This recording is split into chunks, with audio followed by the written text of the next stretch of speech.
Good afternoon, everyone. My name is Bob Kleckner, and my day job is working as the SVP of Sales for Vivro North America.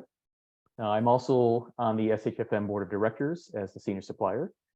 Additionally, I am on the Industry Advisory Board as the Chair. On behalf of SHFM and IAB, we welcome you to the Industry Insights Solving the Staffing Puzzle. Before we jump into the session, I do want to mention a few housekeeping items. Be sure to say a friendly hello to your SHFM and industry colleagues in the chat. Also, we encourage you to ask questions throughout the session. To do this, please use the Q&A box in your toolbar. This session is being recorded, so it can be played back on demand. It will be available early next week on SHFM's website and YouTube channel. I also want to mention some upcoming events for SHFM that are going to be taking place. The SHFM local events are a great opportunity to network with SHFM and your industry colleagues near you. One of the ones that is coming up is the Denver local at Prost Brewing Highlands Ranch Beer Garden on August 10th.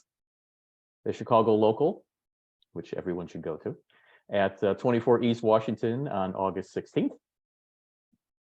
And Conversations That Matter on August 16th, which will be another virtual event available on Zoom. Also, save the dates for the SHFM Foundation Gala at Inside Park in New York on November 13th, and the SHFM Holiday Party at Bank of America in New York on December 7th.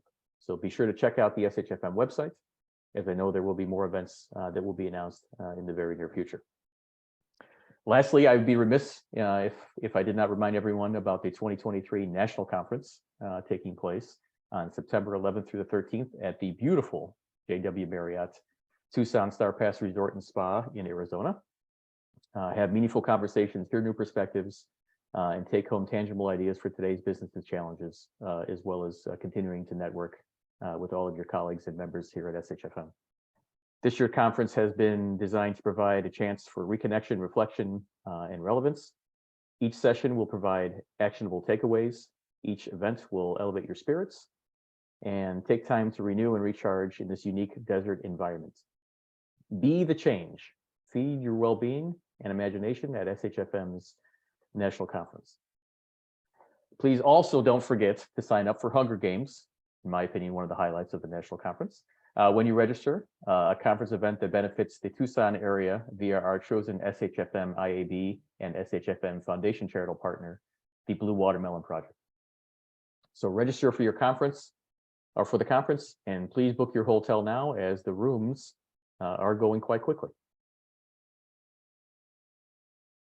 So with that, we can get going here. As a reminder, the conversation by today's experts are their professional opinions and should be not be construed as directives from the organizations they represent or SHFM. With that said, I'd like to get right into today's session. It's my pleasure to introduce our guest speakers for today's session. First, we have Amanda Benny, the Vice President of HMG Plus, Janine Cosgrove Albert, Vice President at Your Service Staffing, and Todd Snapkowski, CEO and co-founder of SnapChef. So, ladies and gentlemen, if you want to give us kind of a couple words about who you are, what you do, and how long you've been with SHFM. Todd, you want to go first?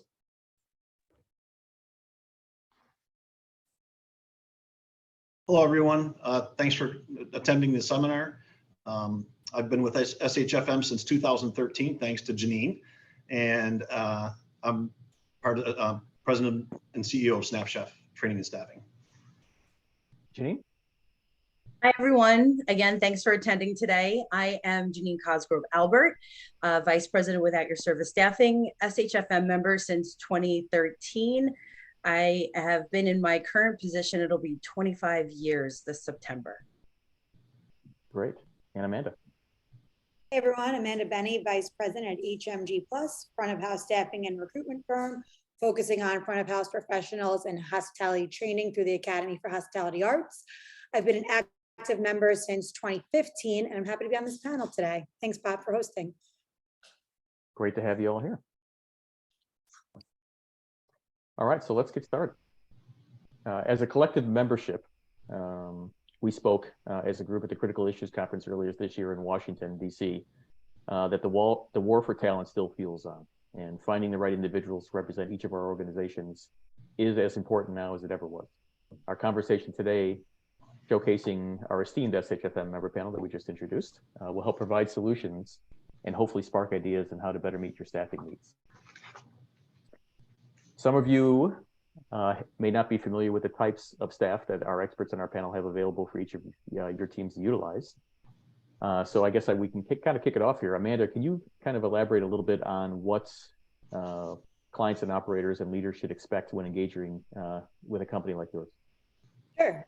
Well, first they get to work with me. So, I mean, that's the first win.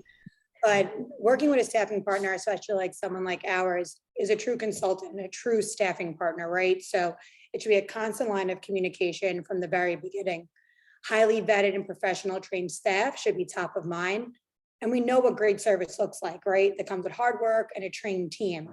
And having that trained team, that means from the beginning of when you receive a staffing order, whatever that, from the ever level that may be, from vacation coverage, daily catering support, backup health support, or a VIP event, they need to be on those calls from the beginning of that event, right? So from the planning, that way they're able to then match the par levels to the event needs. Your staffing partner should be another set of eyes for your unit level managers, and they should be quality assurance for all your events.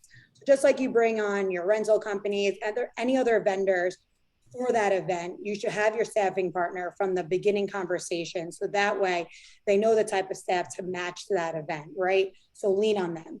Your communication should be open. You should be able to have that dialogue, lean on them for any kind of advice regarding the event. And most importantly, trained and vetted service professionals know how to handle those challenges and interruptions that can occur on site. So making them aware of that from the beginning is super helpful. As we all know, when you have a new team that arrives to a unit that's never been there before, can be a challenge. So how do you get ahead of that, right? Plan in advance. Make sure you build that pool of requests and regulars at a location and provide those details. Having those details are crucial. So that way they can match the skill set of the individual to the unit. And every event, every location is different. But as long as you're able to provide those details, your staffing partner should always ask for those details. If they're not, then they're not going to set you up for success. So, I mean, that's something we always found super successful and has helped our unit level managers. I'm sure, Todd, that would be the same for you, right? It would be impossible to send any of your service professionals or your team into a location without having that information. Absolutely. Yeah. Details are key, especially when you're ordering any position, but back of the house for us is our primary focus. And knowing if you want a grill cook, it's really important to hear that, what type of grill it is, the details of that are really key and being successful in placement. Yeah, and to, really add on to what Amanda and Todd have shared, with At Your Service, communication is paramount, and you do need to have all of those details with your partners, because that's how we see our clients with At Your Service. We really see them as a partnership, because we want to make sure that we're sending them the exact type of staff that they need, as well as making sure that their event is a success, whether it is the daily catering operations or a VIP event or executive dining room, administrative staff. I mean, it's really important to not only have that in place with your partners, but also for your team. Your team wants that communication. The team that we send out, they want to know what to expect, run of show, all of those things that are super important to that unit, to that location.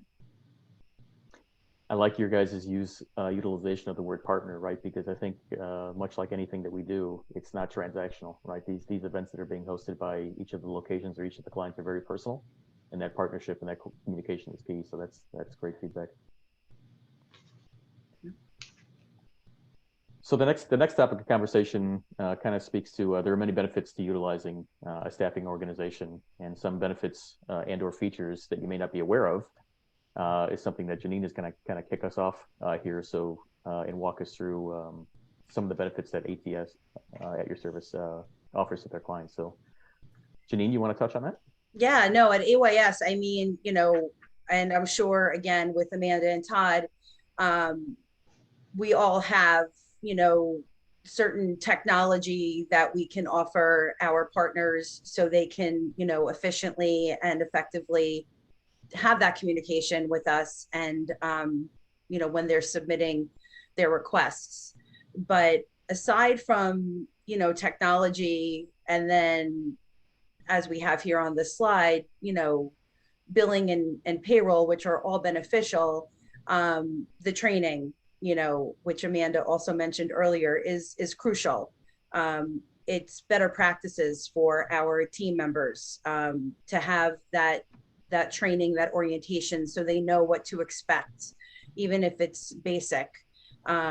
At Your Service, our tagline is "Attitude is everything."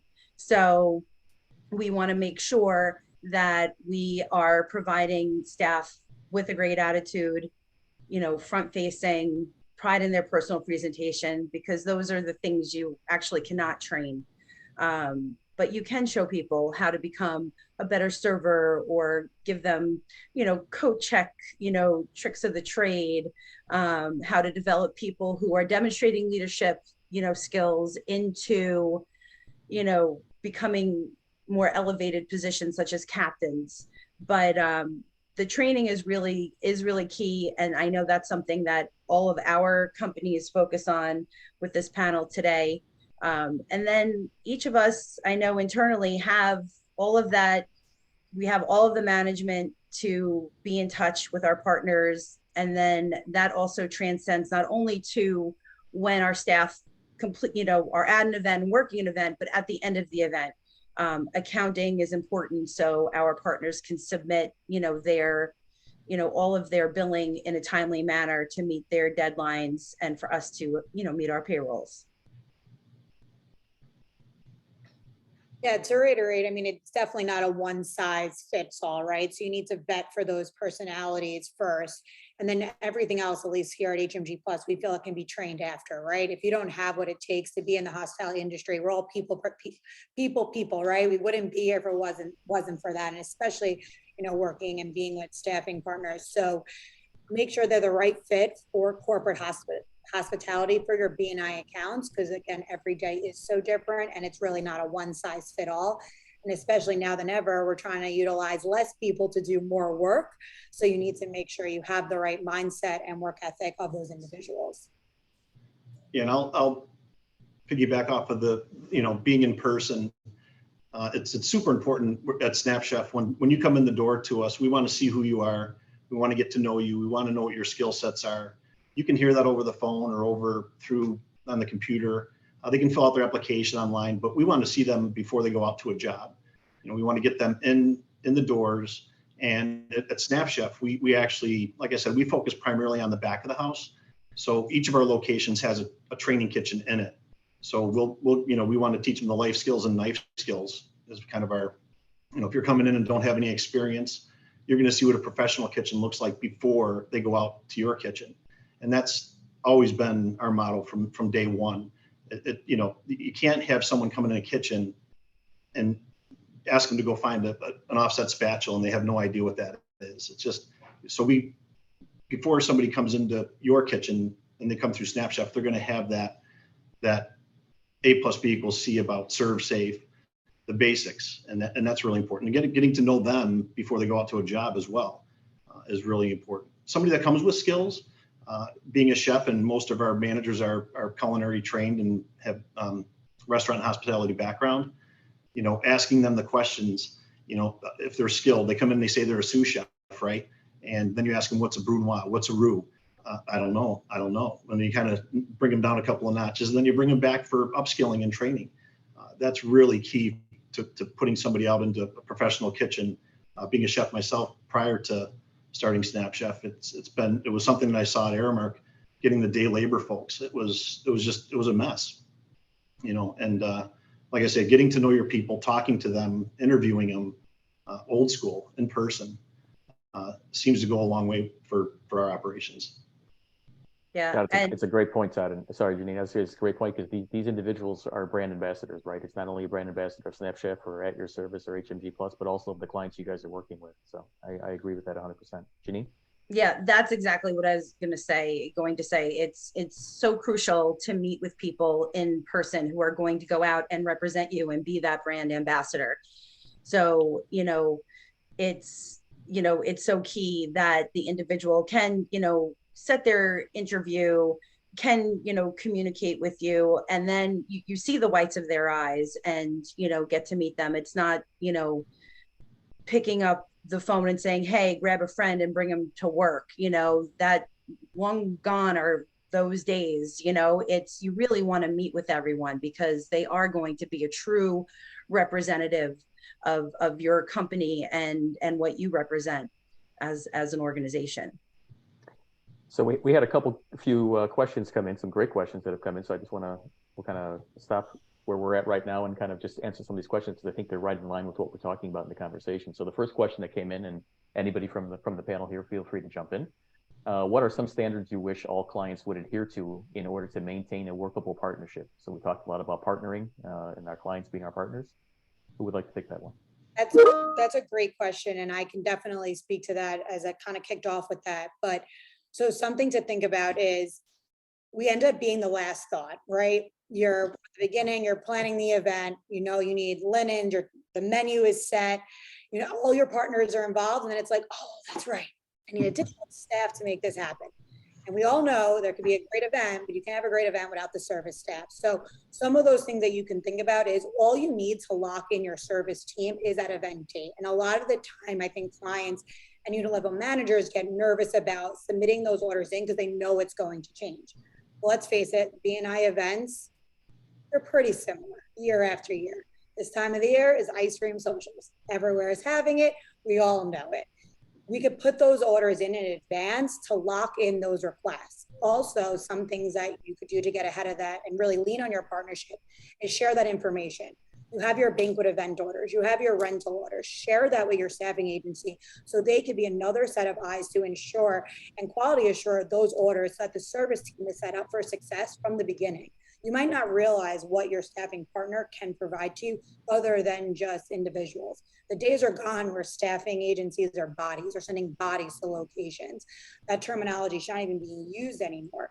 But to answer your question, Olivia, I really would kind of lean on your staffing partners to be there for you, to support you for that event, right? You might know as much as, the chef is giving you or the client's giving you, or from a menu perspective, but how can you execute that service? How can we get that done? What will it take? And do that by involving them from the beginning, providing those orders well in advance, and being on those planning calls. They should be able to support you right from the beginning. Appreciate that, Amanda. Thank you.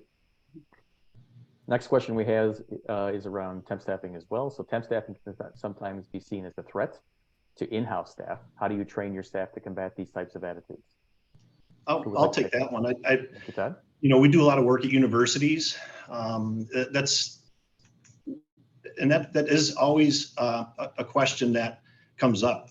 So, knowing that some places are union houses and it's really difficult to kind of intertwine with the staff there. It's important to create the relationship with the client that's ordering. They're not saying, oh, the temps are coming, because what happens is everybody's like, here's the temps, and then they're going back to the walk-in cooler, hanging out, going to have a smoke break. We want to treat them as part of the team is really something that we found is very effective. Talking to our clients now, the perspective on events versus more of the staffing that we do is usually 40 hours a week per employee, or an order here and an order there.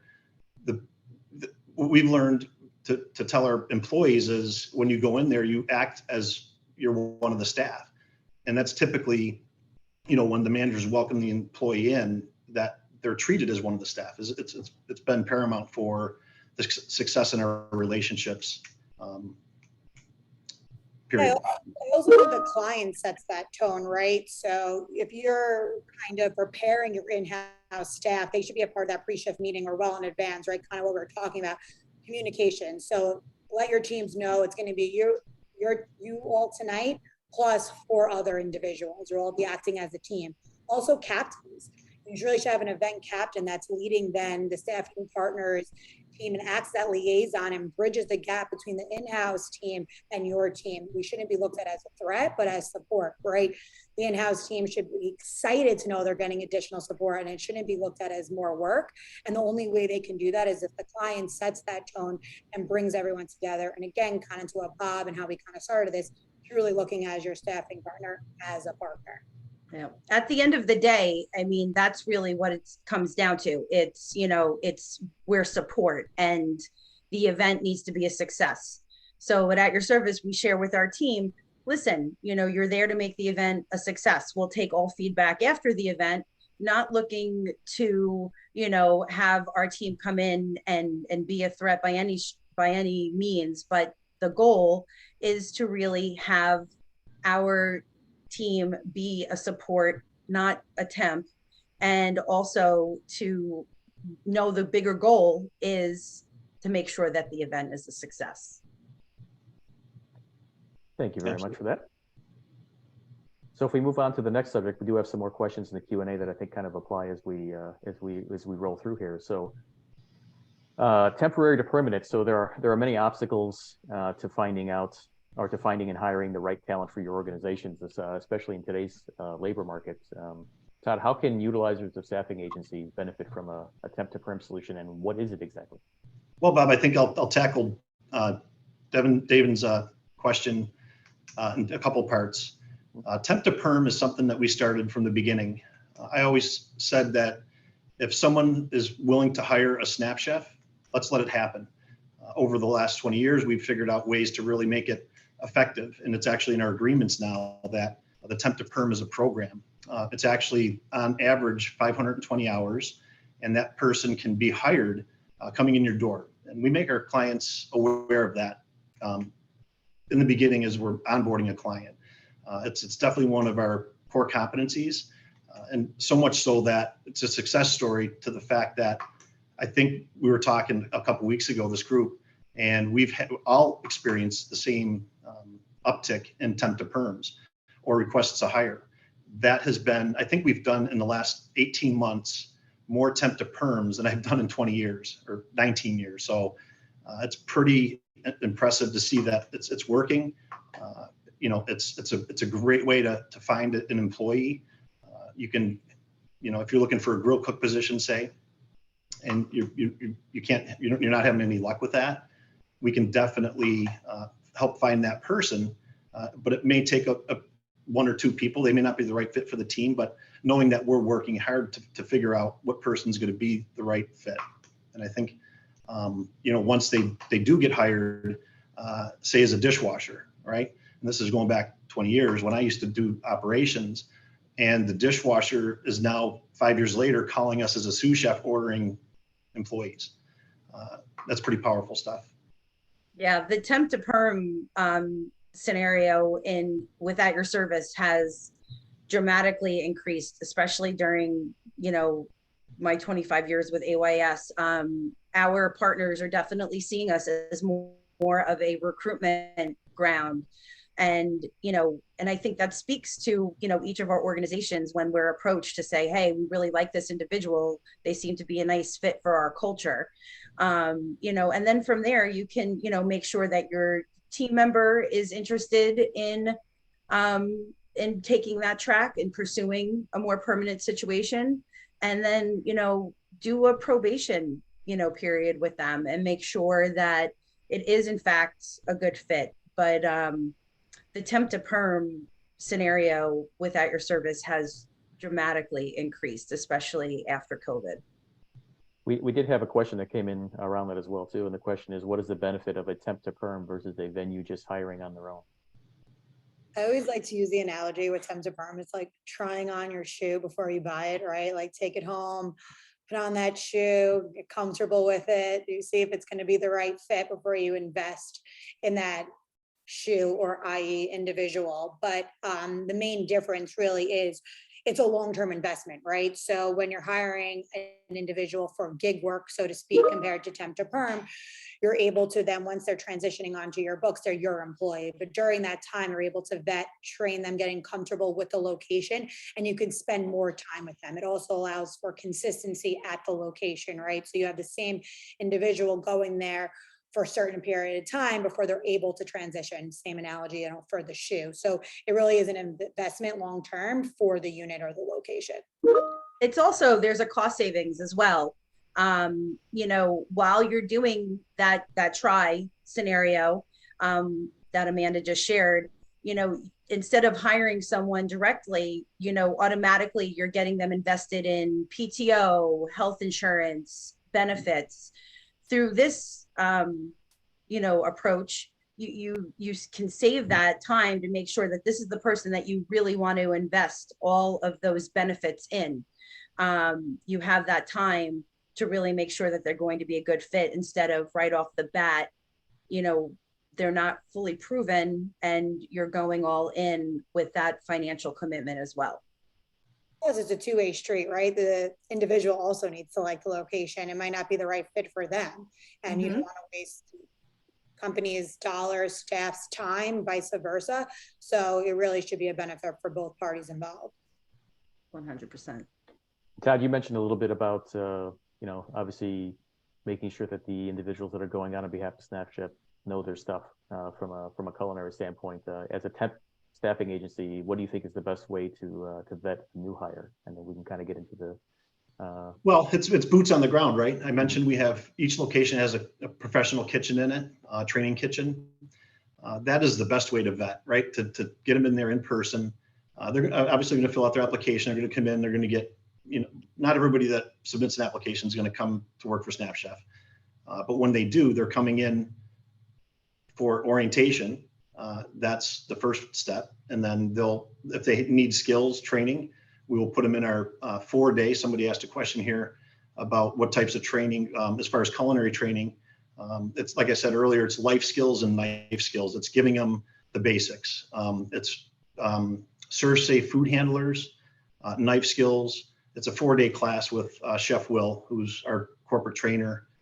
He will go through the A+B=C about handling food safely with everyone, and the life skills, right? Having somebody, not go into your kitchen, giving the chef a hard time on the first day. Wait a couple of days, get to know them a little bit before you start giving them a hard time, or busting their chops. It's all about really understanding who you're dealing with, where they're going. SnapChef does work with reentering citizens.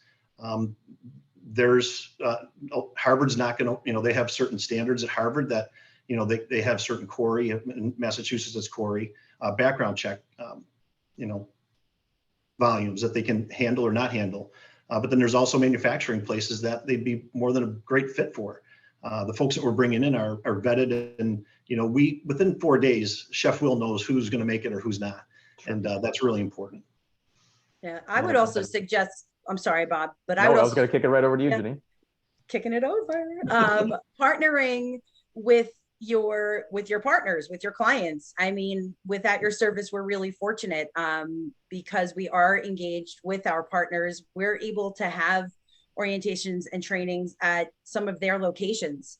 So our team, much like Todd's test kitchen, they get real actual experience to see a kitchen at a location, to see a whole layout, a basic table setting, how that location likes to, run service. And we found that to be tremendously value added. Appreciate that. Thank you very much. If we move on to the next topic of conversation, Amanda, building on the benefits of different solutions that each staffing agency can provide, what does your group need to know, or what does our group need to know about the benefits of utilizing a staffing platform? Sure. So we touched on this obviously a little bit. We didn't kind of touch on the technology piece yet. So most staffing agencies and partners now probably have a web application or a mobile app, right, what they're able to use. And those platforms really should be to increase efficiency. and using those orders, those order forms should be so that way level managers are not always at their desks, right? And they can be able to place orders or requests on the go from their mobile app. I know our clients were begging for it, but it really does not then replace the customer service aspect of our business, right? Because we are a people business, and having the ability to speak live to someone or be able to text or email them about your order is still extremely crucial. So we're really grateful and has the benefit to have that app for not only our service staff, but for our clients. But we're still there. We're still there for our staff and our clients, and we make that known for them, right? So like we're all been talking from the beginning, communication is always key, but it kind of allows the technology piece to review the orders, review your invoices, plan for the future. What have you done in the past? What worked? What hasn't worked? At HMG Plus, we're very feedback forward. So we're asking for that feedback from the second they either accept a new job location for a client site or after, and what could we do to make that event be better? And we provide that information to our clients. So we'll read through our captain's reports and our feedback forms and get on a post-call conference call with our client to hopefully elaborate on what we have done better, or what they have done better, and how it can be successful for next year. So you really want to be able to utilize your feedback to really, forecast for the future, not only for that, but then also for retention of your staff, right? And for your new onboarding season. So utilize your platforms, save that information, provide any feedback you have to your staffing partner and vice versa. And it should be streamlined from there. Right. I think what I like to say is, I think each of us has the gig ability to run a gig platform. But we want to know what you want first. And at SnapChef, again, it's not event driven, it's more shift driven. And that to us, once we know what you're looking for and we understand your operations, then it kind of goes on autopilot. But in our software, there's a little note section that's real time. We want a black chef code, or this is an easy event, just come in a concessions t-shirt kind of thing. That can be done in a chat box, but for the most part, we want to know your needs and what the flow of the operation is. We'll even come in and visit. We have, like I said, Chef Will's in the field. We have a quality control manager that's out there that usually welcomes new clients with the first employee. It's a transitional type arrangement that has been working out well. That's been our new this year. But yeah, that's really important that, we do have the gig ability. So once you really know, we know what you're looking for, that kind of goes into that. We don't really get phone calls anymore. It just kind of goes on autopilot from there. And also thanks, Mike, in the chat box there too, for recognizing that. I was just going to say that. Yeah. Yeah. I mean, from start to finish, we're in hospitality. We're as Amanda said earlier, it's a people business. Technology is a conduit, and yes, should make things easier. But at the end of the day, it's, meeting with the clients, learning their needs, meeting and interviewing in person our team before they go out, to work an event. So everyone really knows what to expect. But at the end of the day, start to finish, again, hospitality, I don't feel that technology can ever replace the interpersonal aspect of our industry. And Amanda, you kind of mentioned the captain's report, right? So kind of the leader of the group, but can you kind of elaborate a little bit more on what a captain is and what that report encompasses? Sure. So your captain is sorry, my volume went off there. The captain is your event team lead, right? So our captains are fully trained on a whole other separate platform than one of our front of house staff are trained on, and they will receive that BEO, prep with the client before even walking in the door, assign assignments to the team, right? Because our captains know our staff. They know their strengths and their weaknesses. They know it would be good. Who's a passer, who's a busser, plated, bar back, whatever the event may entail. And then they'll be able to assign those individuals their assignments based on the event needs. So your captain is your go-to. That way the client should be able to just oversee, hang with their client, make sure everything is okay, because they know they ordered a captain to oversee their staffing partner's team. And that way, at that point, they should just be checking in and ensuring everything is going according to the run of show. They're looking at their critical thinking, they're looking at your rental list, they're looking at your floor plan, and they're also catching things that you may not have. You'd be surprised. We had a captain once review a rental list and saw that they ordered like 500 coat racks by accident instead of 5. Saved the unit a ton of money. So you really want to utilize a captain to the best of their ability. They're not just a working waiter. They're not just an additional person there to carry a plate. They're there as a manager on site to not only support the unit level manager, but the team at hand.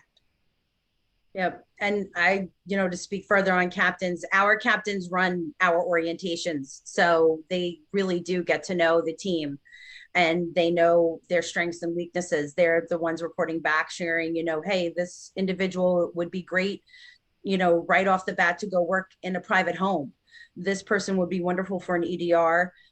This person might be good to start off as, one of 60 at a gala event. You really do need to utilize your captain because they are, like Amanda said, they're not a working leader. They really are a seasoned professional that brings that managerial liaison experience to an event. And on our side, it's like we do Gillette Stadium. And our general rule of thumb is for every 10 employees ordered, there's usually a captain or in our case, a shift supervisor. And that's really kind of the number, unless you have an additional manager that can handle the extra 10 people.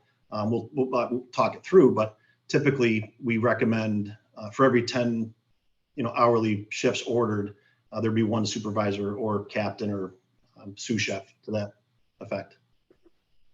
Yeah, they really are, they know what to do when things don't go as planned. That's our captains, and captains just excel and succeed. They're there to kind of be your support, right? Your right-hand man. Problems. Yep. Yep, makes sense of that illogical data sometimes that's presented. They really bring it all together. Thank you for that, guys. Janine, so we talked a little bit about, Amanda mentioned technology and different technology platforms and stuff like that. So leveraging technology to streamline efficiencies in one's business has become a prerequisite to implementing any solution. How does your organization fuel this need for your client? I mean, as we've all spoken to on this panel, to have the access to go in and place an order and not just send an email or wait for someone to physically be in the office the following day. A lot of our partners, they're working into the evening, not that typical 9 to 5. So to have the technology, this is where it becomes, ease of use and a nice aspect to really bring together, being able to get requests in, share the details for events.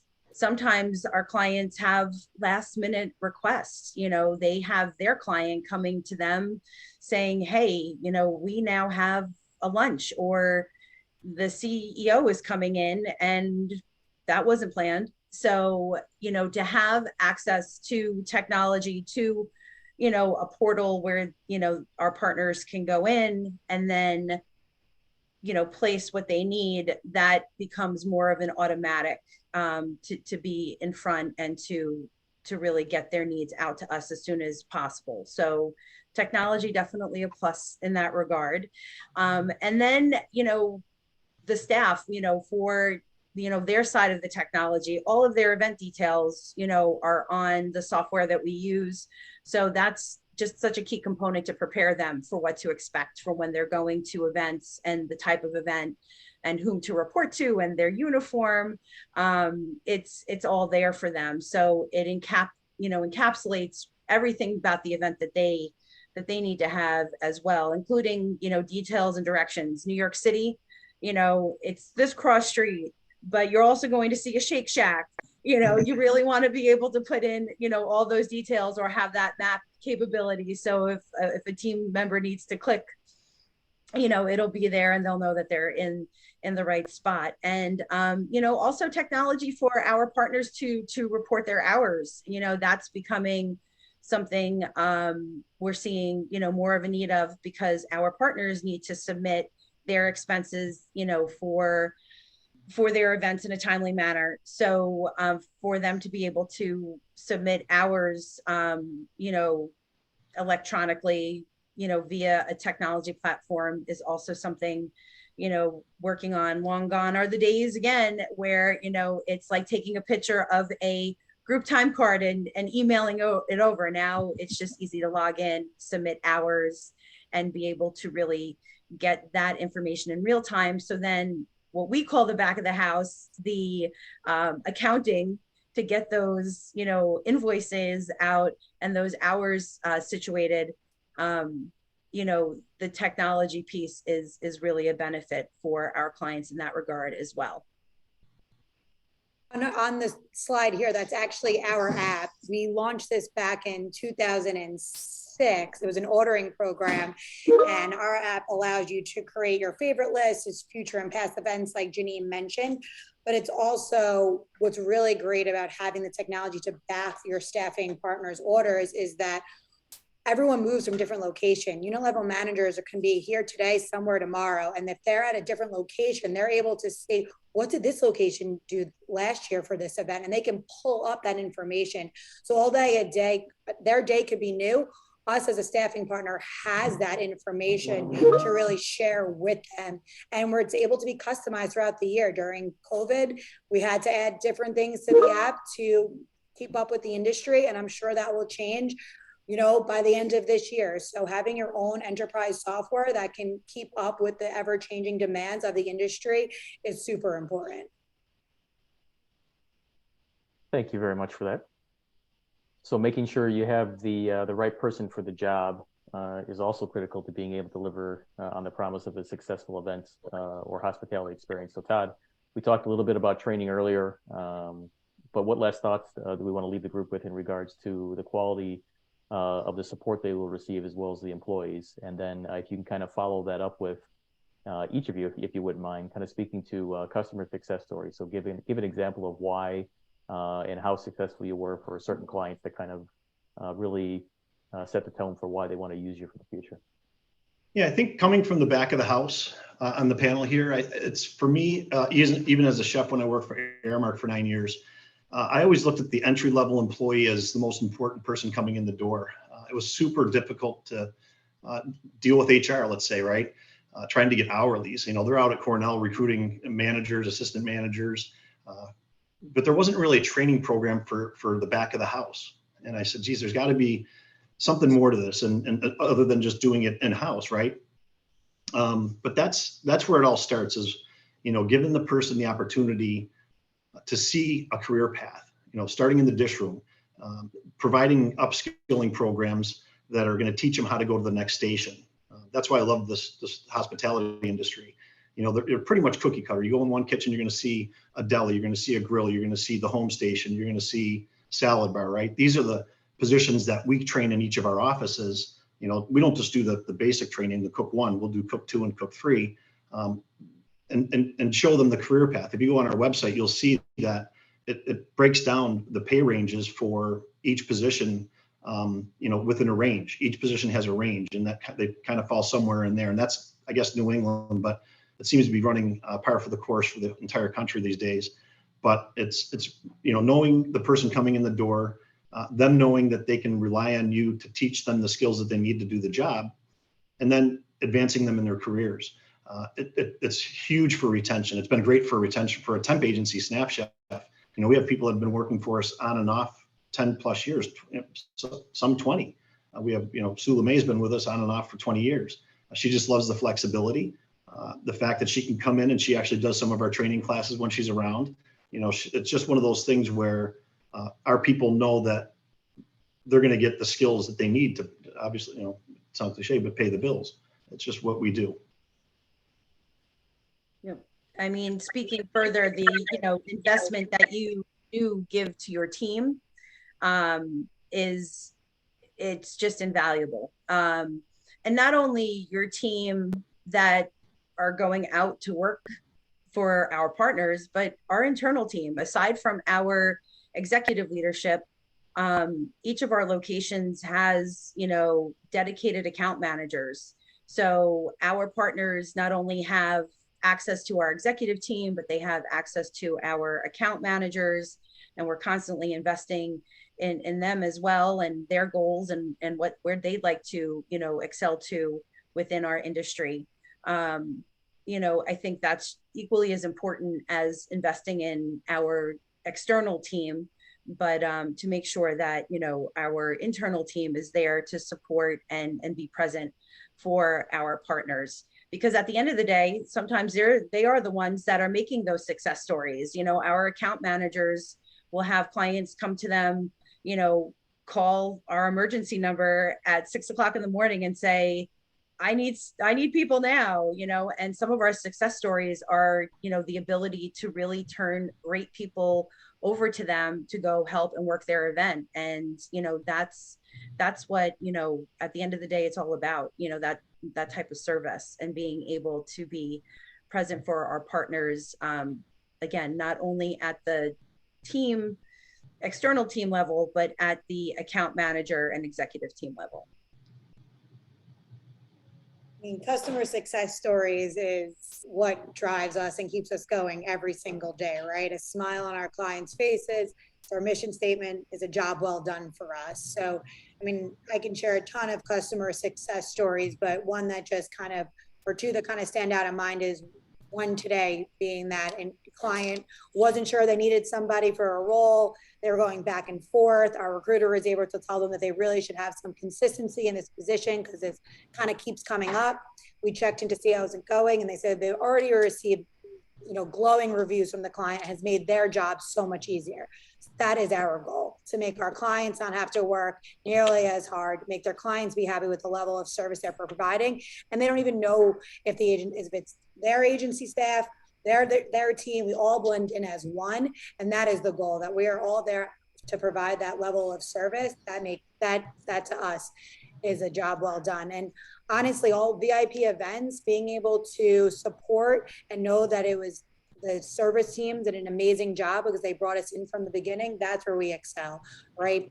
Having that information that we spoke about and receiving those compliments and then providing that to the team. It's one thing for us to hear that, but it's very, very important to share those accolades with your team members, right? That is what motivates them to return back to the location, to work harder at that location and continue to want to work at other locations. And Todd, you mentioned your success story with your training and kind of the career path that you have for your individuals. And we share the same exact vision from a front of house perspective as well. They're not even going out on site until 2 days and going through extensive training. And, the career path that some of our individuals have had is so rewarding. That to us is a customer success story. Yeah, one quick one for the success stories is Children's Hospital went through a renovation. And I had a couple of friends that were working there, and I went in there, and they built the temporary kitchen in front of the old kitchen, and the plan was to, build out and put this, actually they didn't actually do it. They were going to put the kitchen in front of the temporary kitchen in front of the old kitchen, build the new kitchen, tear down the old kitchen. And I said, what if you did a couple of food trucks out in the courtyard, and they had this space? And what they ended up doing was saving about $2.5 million in doing that versus the temporary kitchens piece, right? And then we also talked about they needed 25 new staff members to run their, it was called Chef's Playground. It's an amazing operation. If anybody's ever been to Children's Hospital, it's in Boston, it's amazing. But we actually built a bench. I think we had to recruit 50 positions to fill 25 bench members. And today there's still, I think, 17 or 18 of our original employees still there. And they're still using us supplementary, but it's one of those situations where, we do know the business, right? And coming into the kitchen to see the operation is why we do that. Because all those details really matter. But that was a success story from our end is Children's Hospital back in 2000, I think it was 18, did the reno, and there's still staff there today. Majority of the staff are still there today. That's great stuff. That's great. Yeah, great stuff. Cool. So we talked a lot about the benefits of what the clients get and maybe the folks that attend the events get, but we didn't really talk about as much around the staff itself, so the individuals that you guys are hiring. So, and a question that came through was, what are the benefits for staff to work for a temp agency versus just joining the venue itself?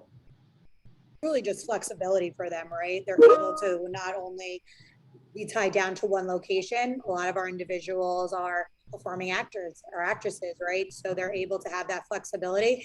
and provide that income for their families at multiple different venues, different locations. But that really is the key. I would say, after COVID, our industry, especially as it pertains to the three of us in our organizations, we lost a lot of people that were interested in hospitality and working in, and having that flexibility that Amanda just shared about. But, it's our goal now to bring people back, get them back into the pipeline of this industry, and to show them all of these different avenues where they can work and be in hospitality. It doesn't always have to be that you're a server or a bartender. You can be a captain, maitre d', you can elevate to a managerial position, administrative position. There's really so many places to go. And I feel that it really is, the onus is on us to get people back into our industry and to show them that way, which is why the increase in the temp to perm has been so exciting for us to see. Yeah. And for us, it's, the flexibility is certainly huge. It's, we get Johnson & Wales students coming to us all the time, just as hourly workers, a bunch of interns actually. They like to go into different cross sections of kitchens. They can go into a university, they can go into a hospital, they can go into B&I.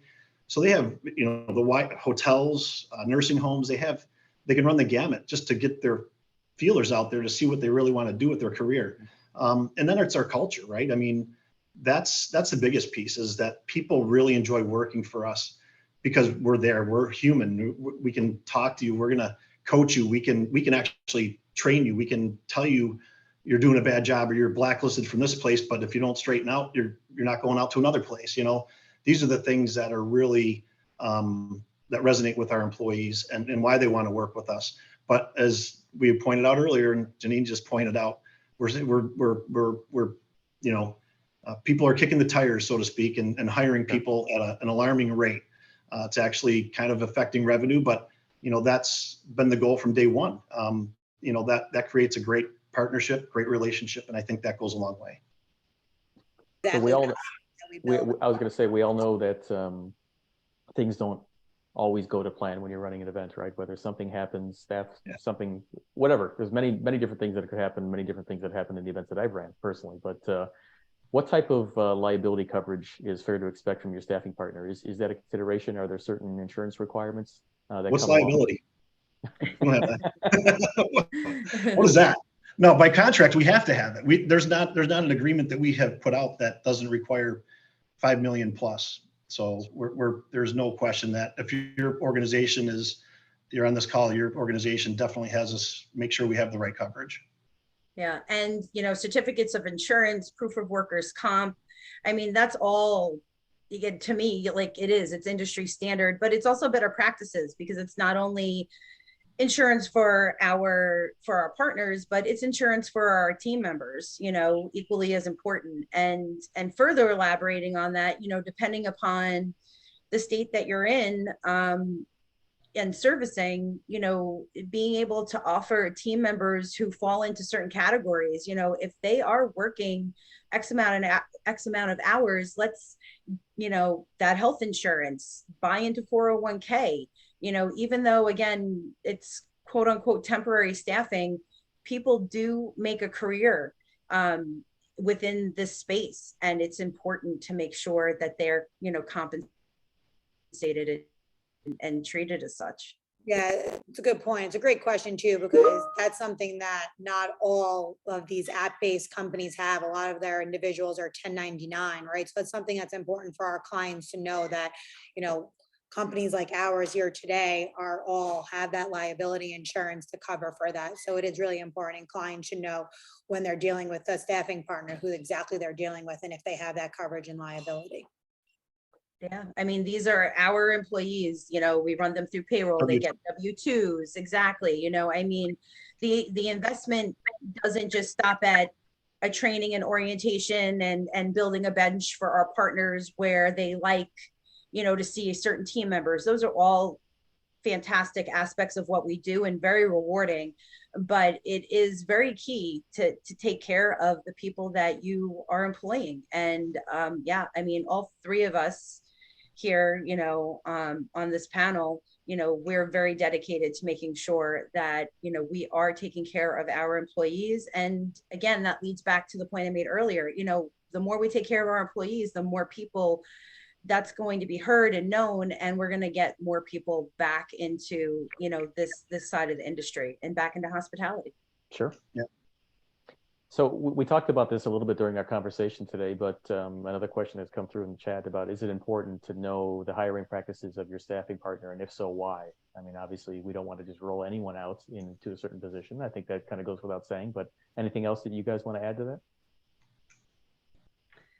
I mean, proper onboarding, it bears repeating, proper onboarding, physically meeting with the people that you're bringing on board to go out to work with your partners, physically meeting with your partners, not just having a phone call. Everyone got into the comfort of a Zoom or a webinar or a call, because of COVID, but now it's awesome to get back out, meet with everyone, see their locations. So many people have done renovations. It's great to get back out, see our partners. And as I said, as far as the onboarding goes, definitely, individually meeting with them, not just having someone sign up and then, sending them out to work with some information that they have provided without it being vetted. And I think that the trend that we're seeing in temp to perms speaks volume to onboarding process. I mean, it's so difficult to find people out there these days if it's not your business to do so, like it's ours. So feel free to jump on the temp to perm train. We'd be happy to service you. Mm-hmm. I think it's very important that you should be asking your staffing partner for their hiring practices and for them to share that with you. They should have that, right? HMG Plus, we have, I think it's up to a 12-step process, right? Where we have 75% of our staff that come through the door are referrals, which is amazing. And then they're screened. There's an in-person skill assessment, then the actual training, then the onboarding, then the orientation. So it takes a long time for our individuals. I know someone asked a question, why work for an agency compared to working for the venue directly? And it's because of that too. What we invest in them, not only the flexibility in the community and what they share with their other cohorts, but it really allows them to, and your clients should be aware, clients and you don't have a manager should be aware of that, process, and everyone should have one. So we had some great questions come in over the course of our conversation, and truly appreciate the engagement. And thank you to all of our panel here for an outstanding session. So thank you to Amanda, Janine, and Todd for a great presentation. There will be a survey after this conversation that will pop up when you close out of Zoom. So please be sure to fill that out. And lastly, please do not forget to register for the 2023 National Conference, September 11th through the 13th at, again, the beautiful JW Marriott Tucson. Star Pass Resorts in Spa, Arizona. If you haven't, just Google it, guys. If you haven't seen it, just the hotel images alone will make you want to sign up. So with that being said, truly appreciate everyone joining us today. Our esteemed panel of Todd, Janine, and Amanda for providing your expertise and your insight to our membership. There is some contact information on the screen now below. So obviously we're here to support our members, making sure they have all the industry insights that they need, but also to make sure that if this is the type of service that is right for your business, utilizing our SHFM membership in the best way possible. So truly appreciate everyone's time here today. Thank you, Todd. Thank you, Janine. Thank you, Amanda. And thank you everyone else for joining us. And we appreciate it. Yes, thanks for moderating, Bob. You did an awesome job. Thank you. Manners. Cheers. You guys. Thanks, guys. Thanks, Julie. Bye, everyone.